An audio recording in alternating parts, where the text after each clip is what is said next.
High, pregnant mother brain চ্যানেলে সবাইকে স্বাগত। আজকে আমরা আলোচনা করব যে প্রেগনেন্সিতে হিমোগ্লোবিন লেভেল কতটা হওয়া উচিত। হিমোগ্লোবিন যদি কম থাকে তাহলে মা ও শিশুর মধ্যে কী সমস্যা হতে পারে, আর এর সঙ্গে এও জানবো যে কিভাবে সহজ উপায়ে আপনি আপনার হিমোগ্লোবিন লেভেলকে বাড়াবেন।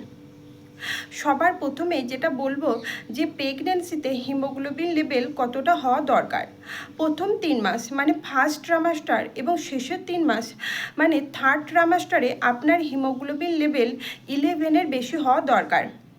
আর সেকেন্ড ট্রাইমাস্টারে আপনার হিমোগ্লোবিন লেভেল 10.5-এর বেশি হওয়া দরকার।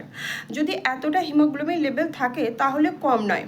জরুরি নয় যে আপনার হিমোগ্লোবিন লেভেল 14-15 পর্যন্ত হতে হবে। দেখুন, ডেলিভারি ডেটের আগে আপনার হিমোগ্লোবিন লেভেল 11 তো হতেই হবে।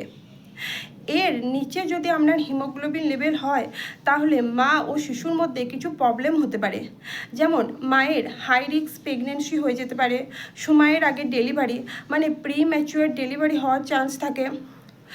এছাড়া নর্মাল ডেলিভারি হবে না, সিজার করাতে হতে পারে, আপনার ব্লাড প্রেশার বেড়ে যেতে পারে।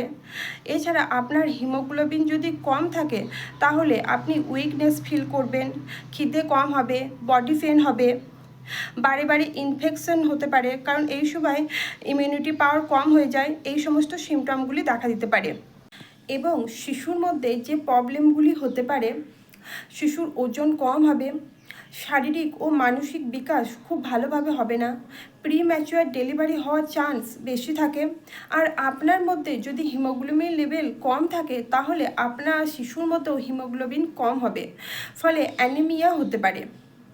তাই আপনি যদি হেলদি প্রেগন্যান্সি চান তাহলে হিমোগ্লোবিন লেভেল মেনটেন রাখা অত্যন্ত জরুরি। প্রেগন্যান্সিতে আপনি আপনার হিমোগ্লোবিন লেভেল কিভাবে বাড়াবেন এখন সে বিষয়ে বলবো।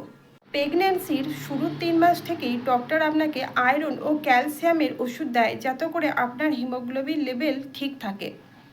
আর আপনার হিমোগ্লোবিন লেভেল যদি খুব কম থাকে তাহলে আয়রনের ট্যাবলেটের সাথে সাথে ভিটামিন সি এর ট্যাবলেটও খেতে পারেন, বা ভিটামিন সি আছে এমন ফ্রুট যেমন লেবুন, অরেঞ্জ এগুলি খেতে পারেন। এর ফলে আয়রন খুব ভালোভাবে অ্যাবসর্ব হবে। আর ডক্টর আপনাকে আয়রন এবং ক্যালসিয়ামের যে ট্যাবলেট দেয় ওই দুটো ট্যাবলেট আপনি একসঙ্গে খাবেন না। সকালে যদি ক্যালসিয়ামের ট্যাবলেট খান তাহলে দুপুরে কিংবা রাতে আয়রনের ট্যাবলেট খাবেন, এতে খুব ভালোভাবে কাজ হয়। এছাড়াও আপনাকে আপনার ডায়েটের উপর খেয়াল রাখতে হবে। যে খাবারগুলি খেলে হিমোগ্লোবিন লেভেল বাড়বে সেই খাবারগুলি আপনি অবশ্যই খাবেন। সবথেকে বেশি আয়রনযুক্ত ফুড হচ্ছে গুড়। আপনি প্রতিদিন খুব অল্প মাত্রায় একটু করে গুড় খেতে পারেন, খুব বেশি কিন্তু খাবেন না, মানে প্রতিদিন একটু করে গুড় আপনি খেতে পারেন। এছাড়া সবজির মধ্যে পালং শাক খাবেন, কারণ পালং শাকে প্রচুর পরিমাণ আয়রন থাকে। এছাড়া বিটরুট, গাজর খাবেন।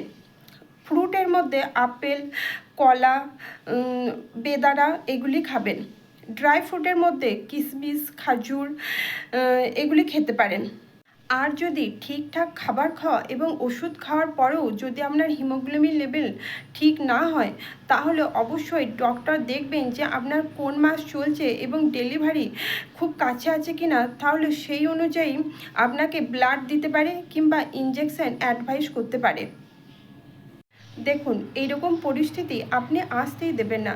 তাই আপনি যবে থেকে প্রেগন্যান্সি প্ল্যানিং করছেন তবে থেকে পুরো প্রেগন্যান্সি পর্যন্ত ঠিকঠাক খাবার খাবেন।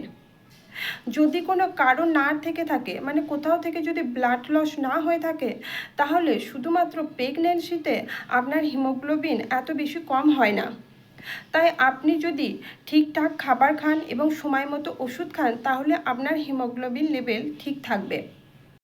আজকের ভিডিও এই পর্যন্ত। ভিডিওটা সম্বন্ধে যদি আরও কোনো কিছু জানতে চান তাহলে পরে অবশ্যই কমেন্ট করবেন। ভালো থাকবেন, সুস্থ থাকবেন। আর আমার এই ভিডিওটি আপনাদের যদি ভালো লেগে থাকে তাহলে অবশ্যই লাইক, শেয়ার এবং সাবস্ক্রাইব করে দেবেন।